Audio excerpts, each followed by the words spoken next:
শীতকালে গোসল না করা নিয়ে বিভিন্ন ধরনের মজার কথাবার্তা হয়।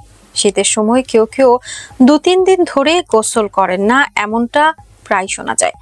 তবে এবার জানা গেছে এক ব্যক্তি টানা 67 বছর ধরে গোসল করেননি। চলুন জেনে নেওয়া যাক তার সম্পর্কে। ইরানের এক বৃদ্ধ টানা 67 বছর ধরে গোসলের পানি গায়ে ঢালেননি। সে দেশের সংবাদ মাধ্যমে তার এমন খবরে অনেকে বিস্মিত হয়েছেন। কেউ কেউ বলছেন এই বৃদ্ধ বিশ্বের সবচেয়ে নোংরা অপরিষ্কার ব্যক্তি। তেহরান টাইমস নামে ইরানের একটি দৈনিক সংবাদপত্রের দাবি, কেরমানশাহ প্রদেশের দেসকা গ্রামের বাসিন্দা আমো হাজি গোসলখানায় ঢোকেননি প্রায় 7 দশক।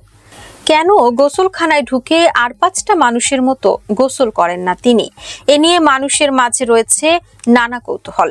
গায়ে ধুলাবালি কাদা মাখা 67 বছরের হাজির স্বীকারোক্তি, পানি দেখলে ভয় লাগে, মনে হয় গোসল করলেই অসুস্থ হয়ে পড়ব।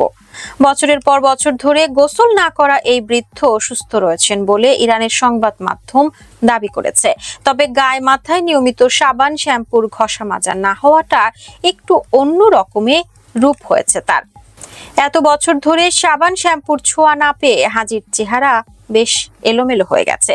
তার রূপ দেখে অনেকেই বলছেন বৃদ্ধ যেন বাইবেলের পাতা থেকে উঠে আসা চরিত্রের মতো দেখতে হয়ে গিয়েছেন, ঠিক যেন রান্নাঘরের চিমনি বেয়ে নেমে আসা মোজেস। তেমনি গোফতারিতে ঢাকা পুরো মুখ, গায়ে মাথা ছাই মাখা ও নোংরা। গোফতারি বড় হলে নাপিতের কাছে যান না এই বৃদ্ধ, বরং আগুন জ্বালিয়ে তাতে মুখটা এগিয়ে দেন, মানে পুড়ে ফেলেন। গোসল না করা বা অপরিচ্ছন্ন থাকা ছাড়াও তার খাদ্যাভ্যাসও বেশ উদ্ভট। হাজির খাবার দাবারে হামেশাই মৃত পশু প্রাণীর পচা মাংস থাকে, বিশেষ করে সজারুর মাংস বেশ জমিয়ে খান তিনি। আর নেশা বলতে ধূমপান।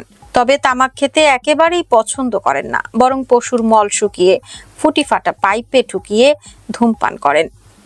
গোসলের পানিতে ভয় থাকতে পারে, তবে ভাববেন না পানি পান করেন না হাজি। মরচে ধরা টিনের ক্যান থেকে প্রতিদিন 5 লিটার পানি ঠক ঠক করে গিলে ফেলেন তিনি। সাজ পোশাকেও স্বতন্ত্র হাজি, যেন যুদ্ধে যাচ্ছেন।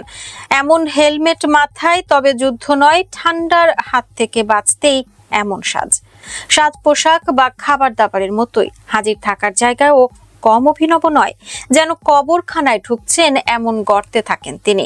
বসবাসের আরো একটা জায়গা রয়েছে তার।